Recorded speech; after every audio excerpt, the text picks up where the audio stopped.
அன்பார்ந்த சகோதர சகோதரிகளை, இயேசு கிறிஸ்து நாமத்தினால உங்களை நான் வாழ்த்துகிறேன். நம்ம வெளிப்படுத்தின விசேஷம் 10வது அதிகாரத்தை பார்த்துட்டு வரோம். இதில் தேவ ரகசியம் நிறைவேறும். அதாவது பலமுள்ள தூதன் சமுத்திரத்தில் ஒரு காலம், பூமியின் மேலே ஒரு காலம் வைத்து வானத்துக்கு நேராக கையை உயர்த்தி சிங்கம் கர்ஜிக்கிறது போல ஆர்ப்பரித்தான். அப்பொழுது 7 இடிகளும் இடிச்சிச்சு. அப்போ என்ன சொல்கிறாங்க, அந்த 7ஆம் தூதனுடைய சத்தத்தின் நாட்களிலே தேவ ரகசியம் நிறைவேறும் என்று அறிவிக்கப்பட்டது. 7ஆம் தூதனுடைய சத்தத்தின் நாட்களிலே தேவ ரகசியம் நிறைவேறும் என்று அறிவிக்கப்பட்டது. தேவ ரகசியம் என்னது? அந்த ரகசியன்றதை இப்போ நம்ம பார்க்கலாமா. இந்த தேவ ரகசியம் என்பது சபையை குறித்து அல்ல. தேவ ரகசியன்றது சபைக்கு சொல்ற வார்த்தை கிடையாது. ஏன்னா ஏற்கனவே வெளிப்படுத்தின விசேஷம் 4வது அதிகாரத்தில் சபையானது பரலோகம் பரம வீட்டை போய் சேர்ந்தாயிடுச்சு. அதனால் இப்போ நம்ம பார்க்குறது 10வது அதிகாரத்தில் பார்க்குறோம். அதனால் இது இந்த தேவ ரகசியத்தினுடைய செய்தியானது சபைக்கு உண்டான செய்தி கிடையாதுங்க. அந்த ரகசியம் தீர்க்கதரிசிகளுக்கு மறைக்கப்பட்டு அவர்களால் அறிந்து கொள்ள முடியாமலும் ஆயிற்று. அதாவது இந்த தேவ ரகசியத்தை தீர்க்கதரிசிகளால் கூட புரிந்து கொள்ள முடியாத மாதிரி ஆயிடுச்சான். தேவ ரகசியம்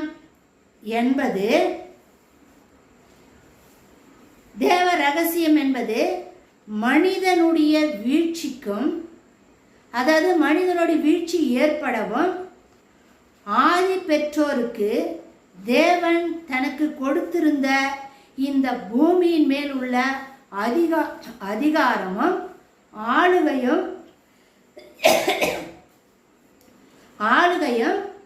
இழந்து விட்டதால். ஏன்னா நம்ம ஆதி பெற்றோர்கள் சாத்தான்கிட்ட இந்த அதிகாரத்தை கொடுத்துட்டாங்க. கொடுக்கும்பொழுது என்னாச்சு, பாவம் வந்துடுச்சு.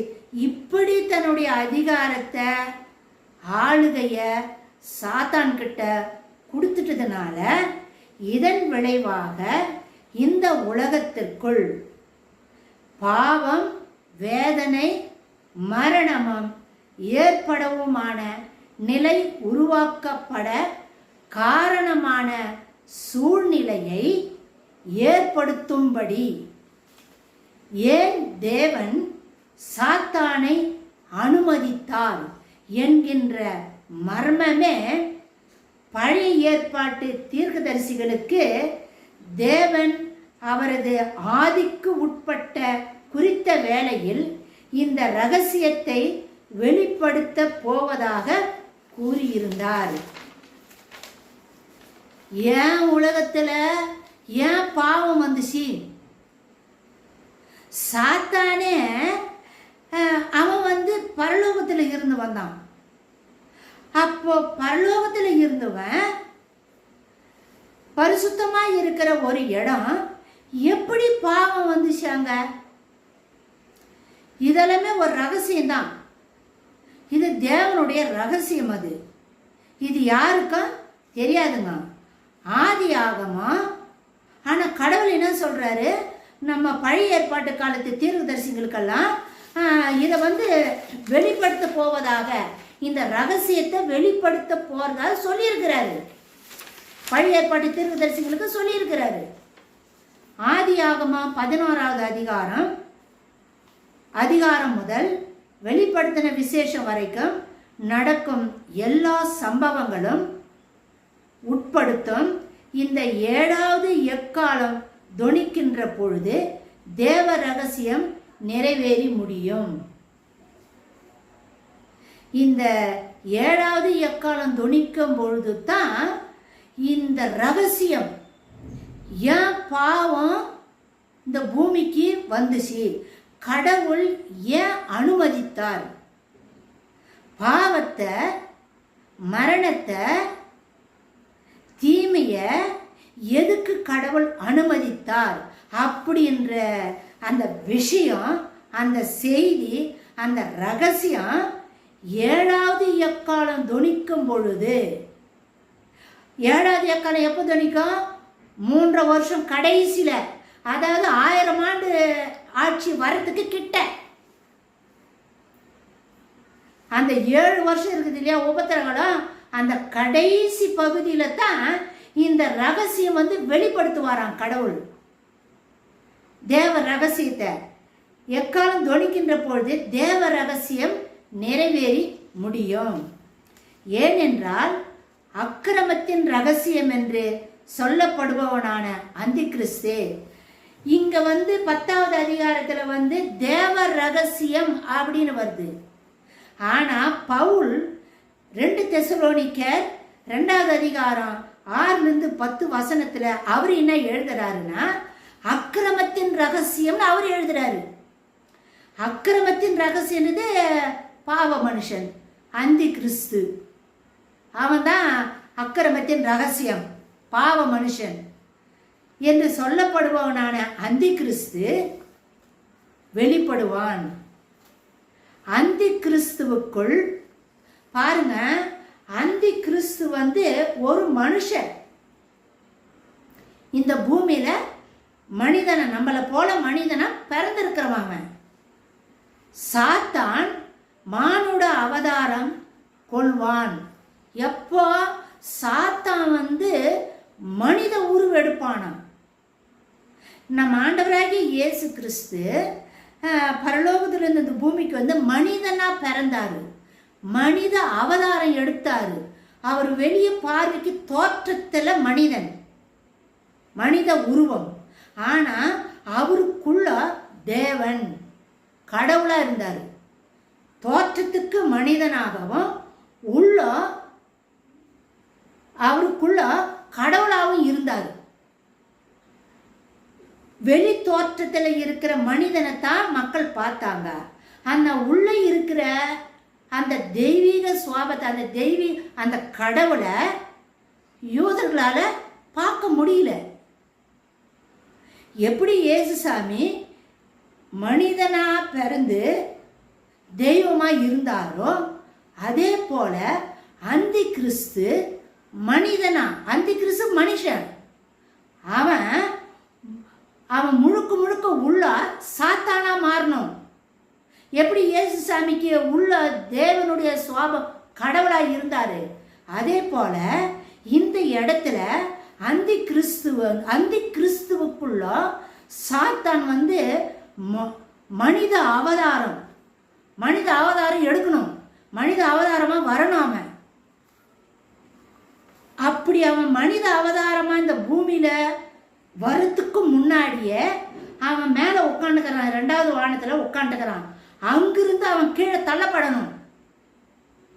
கீழே தள்ளப்பட்ட பிறகுதான் அவன் அந்தி கிறிஸ்துக்குள்ள முழுக்க முழுக்க சாத்தானா மாறிடுவான்.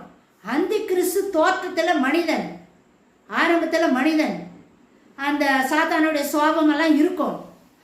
ஆனால் இங்க 7வது எக்காலம் தொனிக்கப்படும் பொழுது மேலிருந்து 12வது அதிகாரத்தில் தான் மேலிருந்து கீழே தள்ளப்படுறான். அப்போ முழுக்க முழுக்க சாத்தானாவே மாறிடுவான். யாரு? அந்தி கிறிஸ்து. அப்போ சாத்தானுக்கு மனித உடல் தேவை.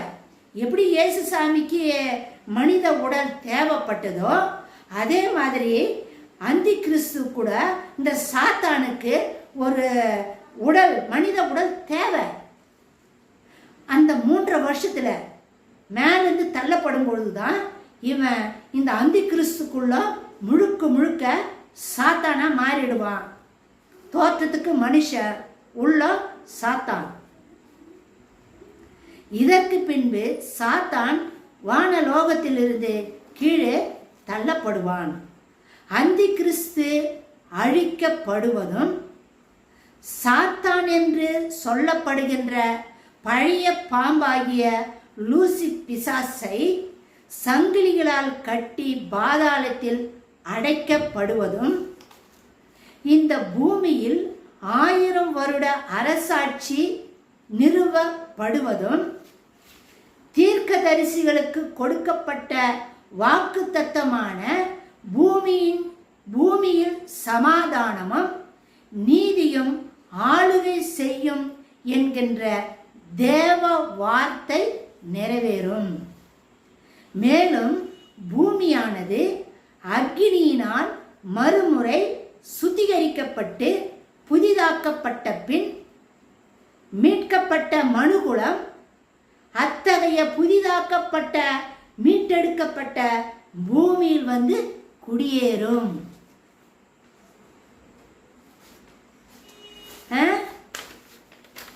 அப்பொழுது பாவமும் எதிர்த்து கிளர்ச்சிக்கும். இப்ப சாத்தான் எதிர்த்து நிக்கிறான் இல்லையா? கடவுளை சாத்தான் எதிர்த்து நிக்கிறான். அப்போ அதாவது அந்த 3 வருஷத்துல சாத்தான் மனித அவதாரமா எடுக்கும் பொழுது முழுக்க பாவமும் அவனை 1000 வருஷம் சங்கிலிகளால கட்டி அடைக்கப்படுவதும், தீர்க்கதரிசிகளுக்கு ஆண்டவர் வாக்குத்தத்தம் கொடுத்திருக்கிறாரு. என்ன கொடுத்திருக்கிறாரு? இந்த பூமியில சமாதானமும் நீதியும் ஆளுகை செய்யும் அப்படின்னு தீர்க்கதரிசி வழியாக ஆண்டவர் பேசிக்கிறாரு. அதெல்லாம் நிறைவேறும். இந்த பூமியில 1000 வருட அரசாட்சி நிறுவப்படணும். அதை குறிச்சு அந்தி கிறிஸ்து அழிக்கப்படுவதும், அந்தி கிறிஸ்து அழிச்சிடுவான். சாத்தான் சொல்லப்படுகிற பழைய பாம்பாகிய வலு சர்ப்பம், ஏதேன் தோட்டத்தில் நம்ம ஆதி பெற்றோரை பாவம் செய்ய வச்ச அந்த சாத்தானை சங்கிலிகளால கட்டி பாதாளத்தில் அடைக்கப்படுவதும், இது எல்லாமே அந்த 7வது எக்காலம் தொனிக்கப்படும் பொழுது, 7வது கலசம் ஊற்றப்படும் பொழுது, 7வது முத்திரை உடைக்கப்படும் பொழுது இதெல்லாம் நிறைவேறி முடியும். இப்படி 1000 வருடம் அரசாட்சிக்கு இந்த பூமியில இயேசு அப்பதான் பகிரங்கமா அவருடைய வருகை இருக்கும். பகிரங்கமா வரும் பொழுது மேலும் பூமியானது அக்கினியினால் மறுமுறை சுத்திகரிக்கப்பட்டு, பூமியானது ஆண்டவர் நெருப்புக்குள்ள வைப்பாராம். அப்படின்னா என்ன அர்த்தம் தெரியுமா? இந்த பூமி மேல இருக்கிற பாவம், சாபம், நோய், கண்ணீர், வருத்தம் சகலமும் அழிக்கப்படும், நிர்மூலமாக்கப்படும். சாத்தான்ற பேச்சுக்கே இடம் கிடையாது. மொத்தம் நிர்மூலமாக்கப்படும், அக்கினியினால சுட்டெரிக்கப்படும். அப்படின்னா கொடிய வேதனையின் காலத்துல மகா உபத்திரவத்தின் வழியாக இதெல்லாம் அழிச்சு நிர்மூலமாக்கப்பட்டு பூமியானது பரிசுத்தமாக்கப்படும் அப்படின்ற அர்த்தம். அப்படி பரிசுத்தமாக்கப்பட்டு, அதாவது பூமியானது அக்கினியினால் மறுமுறை சுத்திகரிக்கப்பட்டு புதிதாக்கப்பட்ட பின், பூமியானது பரிசுத்தமாக்கப்பட்ட பின் மீட்கப்பட்ட மனுக்குலம் இப்ப எங்க இருக்குது? 4வது அதிகாரத்தில் வெளிப்படுத்தின விசேஷம் 4வது அதிகாரத்திலேயே பரலோகம் போய் சேர்ந்துடுச்சு. மீட்கப்பட்ட கூட்டமெல்லாம் இப்போ பரலோகத்தில் இருக்குது. இயேசு வரும்பொழுது அவர் முன்னாடி வருவார், பின்னாடி மீட்கப்பட்ட மனுகளும் இந்த பூமிக்கு திரும்பி வரும். அதாவது மீட்கப்பட்ட மனுகுலம் அத்தகைய புதிதாக்கப்பட்ட மீட்டெடுக்கப்பட்ட பூமியில் குடியேறும். 1000 வருட அரசாட்சி. அப்படி இருக்கிற அந்த 1000 வருட அரசாட்சி நேரத்தில் இயேசு சாமி இந்த பூமியில ஆளுகை செய்யும் பொழுது மீட்கப்பட்ட கூட்டம் இந்த பூமியில இருக்கும் இல்லையா? அந்த நேரத்தில் பாவம் இருக்காது, எதிர்த்து கிளர்ச்சிக்கும். கடவுளை எதிர்த்து நிற்கிறதுக்கு அங்கே யாருமே இருக்க மாட்டாங்க. சாதாரண இல்லையே, அதான் அவனை பிடிச்சி அழிச்சு சங்கிலியில் கட்டி போட்டு வச்சிடுறாங்களே. எதிர்த்து கிளர்ச்சிக்கும் அதிகாரமும் சதா காலத்துக்கும் அழிக்கப்பட்ட நிலை ஏற்படும். முற்றிலுமா சதா காலமும் பாவம், சாபம், மரணம் பிசாசு, நோய் எதுவுமே இருக்காது. மொத்தம் அழிக்கப்பட்டு சுத்திகரிக்கப்படும். நிச்சயமாக பாவம் இருக்காது, சாபம் இருக்காது. கடவுளை எதிர்த்து நிற்கிறவன் தான் சாத்தான். அதெல்லாம் இருக்காது.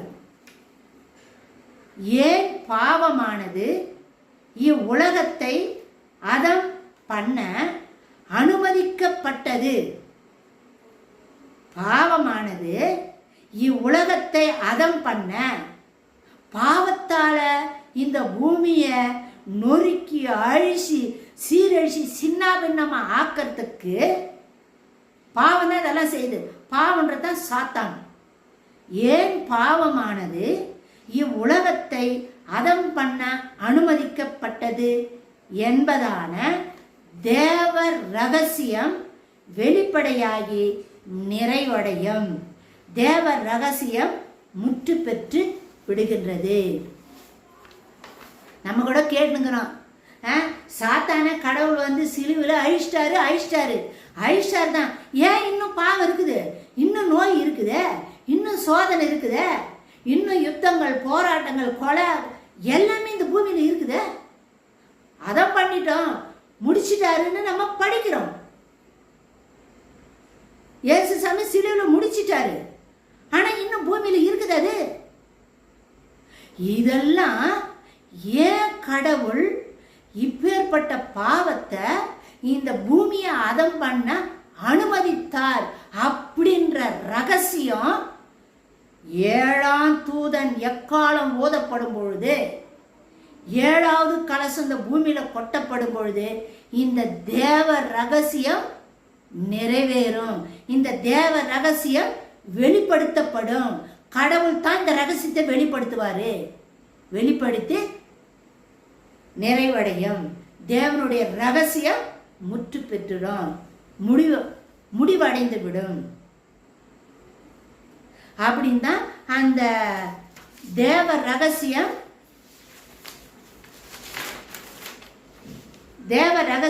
நிறைவடையும். வெளிப்படுத்தின விசேஷம் 10வது அதிகாரம் 6வது வசனத்துல அப்படிதான் சொல்லுதுங்க. இனி காலம் செல்லாது, ஆனாலும் தேவன் தம்முடைய ஊழியக்காரராகிய தீர்க்கதரிசிகளுக்கு சுவிசேஷமாய் அறிவித்தபடி 7ஆம் தூதனுடைய சத்தத்தின் நாட்களிலே அவன் எக்காலம் ஓதப்படும் பொழுது தேவ ரகசியம் நிறைவேறும் என்று வானத்தையும் அதில் உள்ளவைகளையும், பூமியையும் அதில் உள்ளவைகளையும், சமுத்திரத்தையும் அதில் உள்ளவைகளையும் சிருஷ்டித்தவரும் சதா காலங்களிலும் உயிரோடு இருக்கிறவரும் ஆனவர் மேல் ஆணையிட்டு சொன்னான். பிதாவாகிய தேவன் மேல சத்தியம் பண்ணி சொன்னாராம். யாரு? இந்த பலமுள்ள தூதன், நம் ஆண்டவராகி இயேசு கிறிஸ்து, யூதா கோத்திரத்து சிங்கமாய் இருக்கிற இயேசு கிறிஸ்து பிதாவாகிய தேவன் மேல சத்தியம் பண்ணி சொன்னாராம். இந்த தேவ ரகசியம் அப்போ நிறைவேறும். என்ன தேவ ரகசியம் இப்ப சொன்னேன் இல்லைங்களா உங்களுக்கு? பாவமானது ஏன் இந்த பூமியில கடவுள் அனுமதிச்சாரு? நம்ம ஆதி பெற்றோரை பாவம் செய்யறதுக்கு ஏன் கடவுள் அனுமதிச்சார்? ஏன் பாவமானது இந்த பூமியை அதம் பண்ணுச்சு? என்ன காரணம் அப்படின்றதெல்லாம் 7ஆம் தூதன் எக்காலம் ஓதப்படும் பொழுதுதான் அந்த ரகசியம் நிறைவடையும். கடவுள் அதை வெளிப்படுத்துவாராம்.